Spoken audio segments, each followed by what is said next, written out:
جو غریب ہے اس کے لیے خیر نہیں ہے، کیونکہ مہنگائی پچھلے 14 مہینوں میں ہم نے دیکھا کہ پاکستان کی برآمدات بھی کم ہوئی، فورن ڈائریکٹ انویسٹمنٹ بھی جو ہے وہ کافی کم ہوئی۔ بہتری کے لیے اسپیشل انویسٹمنٹ فیسیلیٹیشن کاؤنسل بھی قائم کی گئی۔ آپ کے خیال میں یہ کاؤنسل کس طرح سے کام کرے گی؟ کوئی فائدہ ہوگا یا پھر مزید کون سے ایسے اقدامات ہیں جو اٹھانے کی ضرورت ہے تاکہ سچویشن میں بہتری آئے؟ دیکھیں، بڑا اچھا سوال ہے۔ اس کے دو پارٹ ہیں۔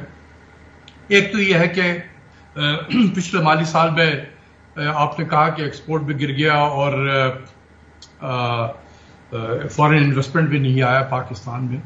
تو دیکھیں، یہ بھی اس بات کی عکاسی ہے کہ جب آپ کے گھر میں آگ لگی ہوئی ہو، جب آپ کا گھر خود ہی ٹھیک نہ ہو، تو کیا کارخانے چلیں گے، کیا کاروبار چلے گا اور کیا ایکسپورٹ ہوگا؟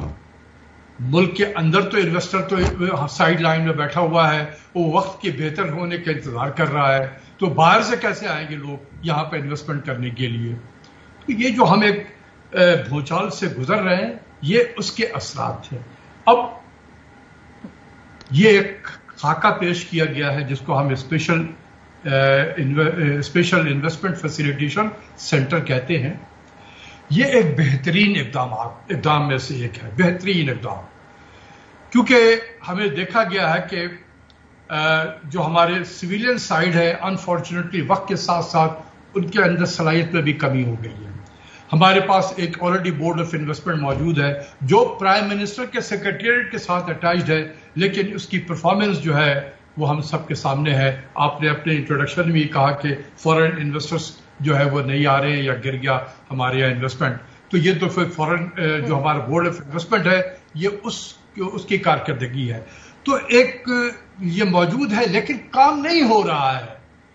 تو پھر اس ملک میں سول کے ساتھ ساتھ ایک فوجی قیادت بھی موجود ہے، انہیں بھی اس کا احساس ہے کہ بہت کچھ تباہی مچ گئی ہے پاکستان میں، لہذا اب اس کو بہتر کرنا ہے ہم نے، تو کیوں نہ ہم مل کے کام کریں۔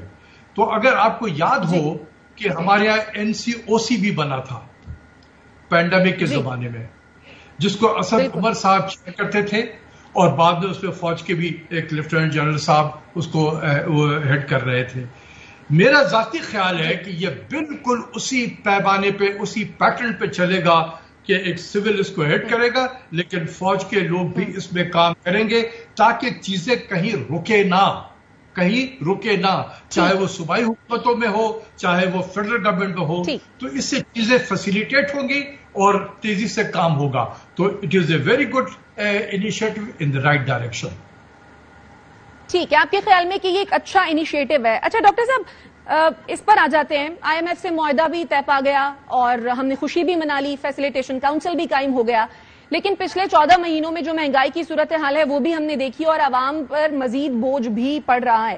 اب یہ جو IMF کے ساتھ معاہدہ ہوا ہے، اس کا امپیکٹ عوام پر کس طریقے سے پڑے گا؟ اور لگتا ہے کہ آنے والے دنوں میں عوام کو کوئی سائے آف ریلیف ملے گا یا پھر عوام مزید بوجھ کے لیے تیار رکھیں اپنے آپ کو مینٹلی؟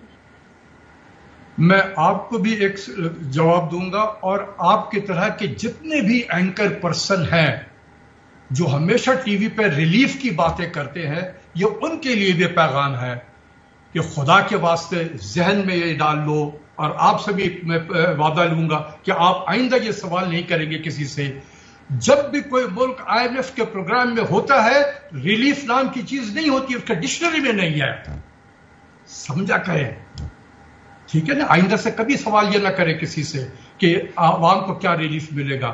IMF کے پروگرام میں کبھی ریلیف ملتا ہی نہیں ہے، یہ تو اینٹی ریلیف پروگرام ہے۔ دوسری چیز یہ کہ مجھے یہ نہیں پتا ہے کہ یہ جو معاہدہ ہوا ہے، جب اس کا ڈیٹیل ڈاکومنٹ آئے گا تو اس وقت پتہ چلے گا کہ ہم نے ان کے ساتھ کمٹمنٹ کیا کی ہے۔ کیا ہم نے مزید انٹرسٹ ریٹ کو بڑھانے کی بات کی ہے؟ کیا ہم نے مزید کرنسی کو ڈیویلو کرنے کی بات کی ہے؟ کیا ہم نے مزید بجلی اور گیس کی قیمتیں بڑھانے کی بات کی ہے؟ کیا مزید ہم نے ٹیکس کو لگانے کی بات کی ہے؟ یہ اسٹینڈرڈ IMF کا نسخہ ہوتا ہے۔ اگر ہم اسی اسٹینڈرڈ IMF کے نسخے میں کو ہم اگر امپلیمنٹ کریں گے تو تباہی مچ چکی ہے، مزید تباہی بچے گی، تھوڑا 9 مہینے اور تباہی کا منظر کا دیکھ لیں آپ، اس کے بعد دعا کریں کہ اللہ تعالیٰ پاکستان کو نکالے اس IMF سے۔ IMF سے بالکل نکالے. ڈاکٹر صاحب آپ ٹھیک کہہ رہے ہیں کہ ہم لوگ دعا ہی کر سکتے ہیں، اور ساری سچویشن میں میں نے آپ سے یہ سوال اسی لیے پوچھا کیونکہ ہم عوام کی آواز بھی ہیں اور عوام کی بات بھی کرتے ہیں، اور ظاہر ہے عوام اتنا زیادہ پریشان ہے اور جو بجٹ آیا ہے اس میں اتنے زیادہ مسائل، تو اس ساری سچویشن میں عوام کہیں نہ کہیں ڈھونڈ رہی ہوتی ہے کہ شاید کہیں کوئی سایہ آف ریلیف ہمیں مل جائے، کہیں کوئی سکون، کہیں کوئی آسانی ہمارے لیے. آپ جو ہے عوام کو پیغام دے دیں. IMF میں جب بھی کوئی ملک ہوتا ہے، صرف پاکستان نہیں، دنیا کے اور بھی ملک جو ہم جیسے نکمے ملک جو IMF میں جاتے ہیں، وہاں پر ریلیف نام کی چیز نہیں ہوتی ہے. یہ بالکل عوام کو بھی سن لینا چاہیے. No relief as long as the country is under the IMF programme. ٹھیک. اچھا ڈاکٹر صاحب، عوام کے لیے جیسا کہ آپ نے کہا نو ریلیف، اب یعنی کہ بوجھ تو پڑنا ہی پڑنا ہے.